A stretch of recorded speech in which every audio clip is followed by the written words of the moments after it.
खुलुमबाय स्टुडिअ दं आकिलिकां ब्रह्म मुंख्लं थावख्रि गयारि गोसोखांरां बान्था जोलुर गेलेनाय बादायलायनाया मैया थुंगेबाय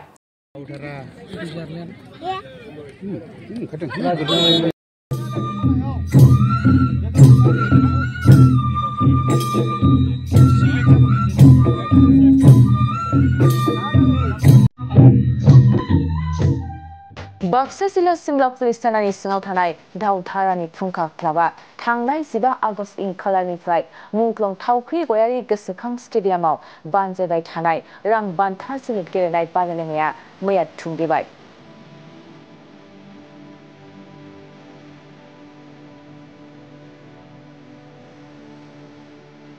बे जोबथा बादायलायनाया सालबारि रेबेल्स इउनाइटेड एफसी आरो सारन्थाइ क्लाब बोरिमाखानि गेजेराव जानानै थाङो आरो सालबारि रेबेल्स इउनाइटेड एफसीआ सारन्थाइ क्लाबखौ 1 गलनि फारागआव फेजेननानै देरहासार जानो हायो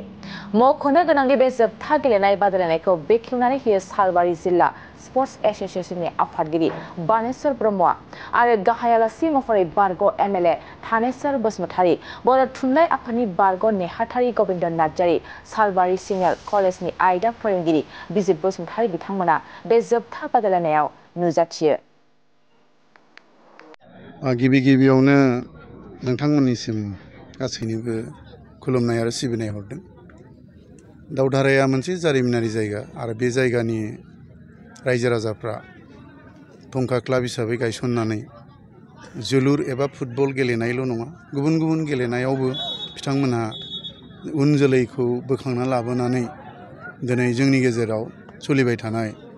inter club inter district national लेभेलाव लांनायनि बेबस्थाखौ लादों दा बेबायदिहाय बिथांमोनहा खामानिखौ मावनायाव जों गोजोनदों आरो दिनै आङो नैबे देग्लाय बोसोरनि थावख्रि गयारि मुंख्लं थावख्रि गयारि बे गेलेग्रा फोथाराव बा बिथांनि मुङाव होनाय बे गेलेनायाव बाहागो लाफैनाय मोन्नैबो क्लाब जेरै बोरिमाखा सारन्थाइ एससी स्पर्ट्स क्लाब आरो बेनिफ्राय सालबारि इउनाइटेड रेबेल क्लाब बिथांमोननिसिमबो आंनि गोसो गोरबोनि साबायखर आरो सिबिनाय बावहरदों मानो होनब्ला बिथांमोना बिराद खस्थ'नि गेजेरजों आरो दानि आधुनिकीकरण दानि गोदान मुगानि जिथु गेलेनाय बे गेलेनाय आदबजों गेलेनानै फैयै बिथांमोना फाइनालाव सौफैदों बिनि थाखाय बिथांमोनखौ आङो धन्यबाद हरदों आरोबाव बिथांमोना जाहाथे जौगानानै जोंनि सालबारि DSA आरो बाक्सा DSA खौ मुं लाखिगोन आरो गावबा गावनि क्लाबफ्रा जेरैबायदि दा अल इन्डिया फुटबल फेडारेशन बा आसाम फुटबला नागिरनाय बायदि आन्डार 13, 15, आन्डार 17 बे खेलाया मोनसे ओरैबायदि जोंनि थाखाय गुरुत्तपूर्ण आरो नाजावथावना गोनां आरो जोबोद गिलिर बिबान जाबोदों जाय गेलेनाया नैबे फुंखा क्लाबनिफ्रायनो बे गथ'फ्रानो गेलेनानै बिथांमोननि गेलेनाया नेशनेल लेभेलनिसिम जानांगोन आरो बेखौ बिथांमोना लादों आरो बिथांमोननिफ्रायनो इंटर क्लाब गेलेगोन सालबारियाव बा बाक्सायाव आरो बिथांमोनानो बे गेलेग्राफ्रानो थांनानै स्टेट लेभेल गेलेगोन जि माने जनाव गेलेगोन जि जननिफ्राय आरो बिथांमोना स्टेट गेलेगोन आरो बिथांमोनानो नेशनेल गेलेगोन बेबायदि मोनसे सिस्टेम नोजोर बेखौ लाखानानै बिथांमोना आवगायदों बिनि थाखाय आङो साबायखर होदों आरो आं मोनसे खावलायगोन दानि बे गोदान फुटबल गेलेनायनि जिथु नीति नियमनि गेजेरजों बा दाखानाय निर्देशनानि गेजेरजों ओरैबायदि मोनसे निर्देशना हरनाय जादों मा मोनफ्रोमबो क्लाबा लाइसेन्स गोनां कच थानांगौ जेरै DCBA ओरै माने कच थानांगौ आरो बिथांमोना नाजानांगोन आरो बेखौ लाबोनांगोन आरो बेनिफ्राय फिजियोथेरापि नांगौ जेरै डाक्टर फिजियोथेरापि बिथांमोना नांगौ आरो बिनिफ्राय बायदिसिना गेलेनायनि बिथिङाव जेरैबायदि जगार बिथांमोना बुटआनो होन स्पाइडआनो होन बा जार्सियानो होन बा अन्यान्यआनो होन बेखौ माने जगार खालामनानै होनांगोन आरो बिथांमोना बे लाहार फाहारखौ खालामनांगोन आरो बिनिफ्राय जोंनि डिसिप्लिनारि जिथु फुटबल गेलेनाय बा गुबुन गुबुन गेलेनाय आयदा बेफोरखौ गासैखौबो माने प्रपार ड्रेस प्रपार गेलेनाय नियमनि गेजेरजों बिथांमोना आवगायलांथों बेखौ आसा खालामो आरो दानि उन जोलैया बेबायदिहाय आवगायनांगोन आरो मोनसे खोथाखौ बुंनांगोन गेलेनाय बिथिङाव मोनसे सरकारा डिपार्टमेन्ट होखादों sports and youth welfare sports and youth वेलफेयाराव नोंथाङा साख्रि मावनोब्लाबो मावनो हायो जेरै जोङो MA BA जाबाय डाक्टार इन्जिनियार जाबाय गुबुन गुबुन जाबाय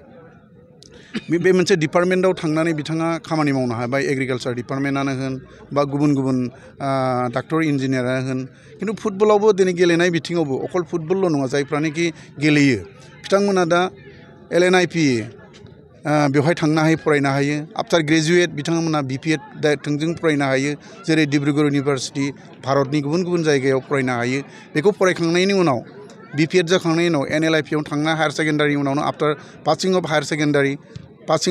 सेकेन्डारि उनाव बे NLIP खौ फरायनो हायो आफ्टार ग्रेजुवेट जिखुनु स्ट्रिमाव ग्रेजुवेट जाखांनायनि उनाव बिथाङा साइन्सआवनो जा आर्ट्सआवनो जा कमार्सआवनो जा बेखौ उथ्रिखांनायनि उनावनो बे BPEd कर्सखौ फरायनाय फिजिकेल एडुकेसनखौ बिनिफ्राय MPEd फरायनांगोन MPhil खालामनो हायो आरो गुबुन गुबुन बिथिङाव गेलेनानै बा फरायनानै बिथाङा रोंगौथि गोनां जानो हागोन आरो बेखौ आसा खालामदों दानि जोंनि उन जोलै बा जोंनि जेनेरेसना नाजावनांगौ आरो बे नाजावखांनायनि उनाव आं बेखौनो बुंगोन बेखौ जुदि साक्सेस खालामनो हादोंबा साक्सेसफुल जादोंब्ला बिथाङा मोनसे समाव सासे MPEd बा MPhil जानो हादोंब्ला निश्चय स्पर्ट्स डिपार्टमेन्टआवनो होन बा दानि DSO नि गेजेरजोंनो होन बा जिखुनु जायगायाव बा बिथाङा आजिखालि गभर्नमेन्ट स्कुलानो जा बा कलेजानो जा डिपार्टमेन्ट मोनसे जाबाय स्पर्ट्स एन्ड इयुथ वेलफेयारनि डिपार्टमेन्टआव स्पर्ट्सखौ जुदि बबेबा मोनसे गभर्नमेन्ट कलेजा डिग्रियाव जुदि सोदोंब्ला बिथाङा सासे टिचार हिसाबै बा मा होनना बुङो बेखौ गभर्नमेन्टनि दा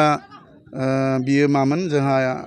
नवोदय आरो बिदिनो गुबुन गुबुन स्कुलफ्राव फिजिकेल इन्सट्राक्टर हिसाबै नांगौ बा जोंनो गभर्नमेन्ट स्कुलाव नांगौ दा जेरैहाय हायार सेकेन्डारि बा कलेज बायदिसिनायाव इन्सट्राक्टर हिसाबै बे इन्सट्राक्टरनि खामानिखौ मावनो हागोन बेखायनो आं उन जोलैखौ खावलायगोन अकल जोङो डाक्टार इन्जिनियार जानो थाखायल' नाजानाङा अकल जोङो गुबुन गुबुन बिथिङावल' नाजानाङा गावनि गेलेनाय आयदायावबो मोनसे जिहेतु डिपार्टमेन्ट दङ स्पर्ट्स एन्ड इयुथ वेलफेयार बे डिपार्टमेन्टआव खामानि मावनो थाखाय रोंगौथिखौ लानाया गाहाम आरो बेखायनो आं आसा खालामो आं अनुरद खालामदों जोंनि उन जोलैखौ बे डिपार्टमेन्टआवबो थांनानै फरायनांगौ आरो डिग्रिखौ लानानै आवगायनांगौ होननानै आं आसा खालामो आरो दिनै बे दावधारा ओनसोलनि रायजो राजा बिमा बिफा बा दिथागिरिफ्रा गाव गावनि गथ'फोरखौ बेबायदि बिथिङाव हगार हरगोन आरो गेलेहोगोन अकल मानसिया रोंनानैल' जाया लेखा फरायनानै जोङो जेनेरेल एडुकेसनजोंल' जाया मोसानाय मुसुरनाय दामनाय देनाय गोबां बिथिं दं गेलेनायखौ लाफानानै गतिके बेबायदियाव आवगायहोनो थाखाय आं अनुरद खालामगोन बिमा बिफाखौ बिथांमोना जाहाथे गाव गावनि गथ' गथायखौ बे बिथिङाव हगारो आरो हगार हरनानै उन जोलैनि गासैबो हाबाफारिखौ जाहाथे मावनो हायो बेखौ बिथांमोना साखाफारा खाहोनानै आरो गावनि गथ'फोरखौ बे लामाखौ दिन्थिनांगौ ओमफ्राय मोनसे खोथा आं दहाय बुंदोंमोन फिजिअथेरापि डाक्टर इन्जिनियार जायो नाथाय फिजिअथेरापि जोंनि गथ'फ्रा फराया बे मोनसे बेबो डाक्टर कर्सआनो फिजिअथेरापि दिनै प्रत्येक क्लाबाव नांगौ खिन्थु जों दिनै फिजिअथेरापिखौ जों मोना खिन्थु फिजिअथेरापि मोनाबा जोङो स्टेट लेभेल गेलेनाय नेसनेल लेभेल गेलेनायाव जोङो निश्चय जोङो गुबुननिफ्राय मानसि लांनांगोन बा डाक्टर लांनांगोन फिजिअथेरापि पास खालामनाय लांनांगोन अब्ला जों मा जागोन बे दावधारानि फुंखा क्लाबानो होन बा लोखि बाजारनि जोंहा FRS क्लाबानो होन सिमलानि सानजाराङानो होन गुबुन गुबुन जि क्लाबानो जायाथों मानो बिथांमोना गोजौ लेभेलाव गेलेहैनाय बा कम्पिटिसन खालामहैनायाव उसुबिदा जायो बेखायनो आं अनुरद खालामगोन जोंनि गोरों गोरा दावगाफुनाय बा दैदेनगिरि बिथांमोनखौ गाव गावनि गथ' गथायफोरखौ फिजिअथेरापि फरायनो होनांगौ आरो D लाइसेन्स बा C लाइसेन्स बा B लाइसेन्स बा A लाइसेन्स खालामनानै जाहाथे कच हिसाबै गावनि गथ' गथाय बा दैदेनगिरिनि गेजेरावनो ओंखारनानै जाहाथे क्लाबफ्राव प्रत्येक क्लाबानो लाइसेन्स हल्डारनि कचखौ लानो हायो बेखौ अनुरद खालामबाय जोबनायाव बयनिबो मोजां हास्थायनानै आरो स्पर्ट्सखौ दैदेननाय मावथि आरो गासैनोबो नोंथांमोन मिडियानि मानसिफोरखौबो धन्यबाद होनानै आंनि बेखिनि बुंनायखौ बेखिनियाव फोजोबनाय जाबाय गोजोन्थों मोननै हान्जा फारियै रेबेल इउनाइटेड FC आरो सारन्थाइ FC बोरिमाखा बिथांमोना गेलेगासिनो दं सानबेसे जाखो जोङो 15 आगस्तनिफ्राय जागायनानै नै दिनै 2 अक्ट'बर मथा-मथि मास मोनसेयानो हमना ला मास मोनसेनि एसे खम आरो माने गासै बेसेबांसो हान्जाया बाहागो लाफैदों गासै जोंना 14 हान्जा टटेल 14 नोंथांमोना गेलेनायखौ माबायदि पेटार्नजों होनाय जादों जोङो पेटार्न हिसाबै बुङोब्ला जोङो गोदानै जि नेम दं हमना ला डिस्ट्रिक्ट जोंनि जि स्पर्ट्स एस'सिएसन बिथांमोननि जि नेम होनाय जादों जे सिनियर लेभेलाव हमना ला जायफोरा CRS दङ बिथांमोननि खेलाखौनो जों होनाय जादों बांसिनै जोङो क्लाब लेभेलखौ जों नायदों आरो बे हिसाबै जोङो जायफोरा रेजिस्टार्ड क्लाब बिथांमोनखौ बांसिनै बेहाय स्कप होनाय जादों बान्था महरै मा बान्था हिसाबै जोंहा गिबियाव दङ सेथि बान्था बे जाहैगोन 30,000 रां लोगोसे ट्रफि आरो बेनि उनाव रानार आप दङ 20,000 रां लोगोसे ट्रफि आरोबाव बेस्ट प्लेयार एवार्ड नोगोद 2,000 रांजों लोगोसे ट्रफि फुंखा क्लाब हिसाबै ओनसोलाव गेलेनाय बिथिङाव माबायदि नोंथांमोना हाबा मावबाय दं बे बिथिंखौ जोङो बिबानगिरि हिसाबै जों थोंजोङै बुंनो हानाय नङा जोंहा माखासे नायगिरि दं बिजिरगिरिबो दं जियानो जा जोङो नैबेखौ आं बुंगोन जे एसे बिबानगिरि थांनाय जागायजेननायनिफ्राय दिनैसिम थाद'आलासिनो जिखिनि एक्टिभिटिस जोंनि साहा ओनसोलाव जि बार बारदों बेयो एक्चुअलि जोंनि दावधाराल' नङा अल सिमला सिके जायखौ जोङो सिके हालाम बे हालामावनो मोनसे बिराद गिदिर गोहोम खोलैदों जे मोनसे समाव साहा ओनसोलाव बल खेलानि बारा एकदम गैथारलामोन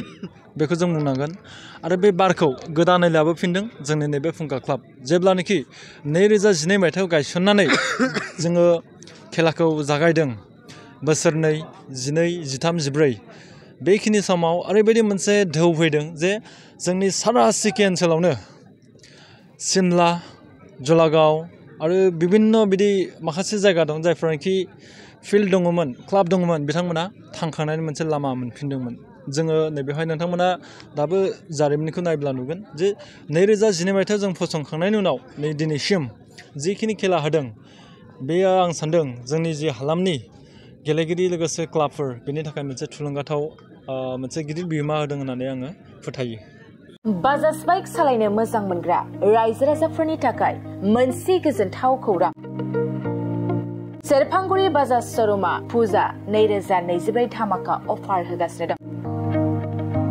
क'क्राझार जिल्ला सेरफांगुरियाव थानाय फुंखा एन्टारप्राइज बाजाज श'रुमा सेप्तेम्बरनिफ्राय 30 अक्ट'बर फुजा 2024 धामाका अफारनि खाबुफोर होगासिनो दं नोंथांमोना सेरफांगुरियाव थानाय फुंखा एन्टारप्राइज बाजाज श'रुमाव खुंफुंजानाय फुजा धामाका अफाराव फैनानै नोंथांनि लुबैनाय बाजाजनि बाइकखौ लांफैनो हागोन रायजो राजाफोरनो फुंखा एन्टारप्राइज बाजाज श'रुमा लाबोनाय अफारफ्रानो जाबाय 5 litre petrol free pressure cooker free helmet एक्सचेन्जनि एभेलेबल लोगोसे केस होनानै बाइक बायगिरिफोरनो 1,000 रां केसबेक हरफिननाय जागोन आरो बाइक बायगिरिफोरनो फ्रि लटारि कुपनबो हरनाय जागोन बे लटारि कुपनाव जाखाङोब्ला washing machine refrigerator android TV smart watch आरो एन्ड्रइड फन बेफोर मोनबा प्राइजफोरखौ मोननो हागोन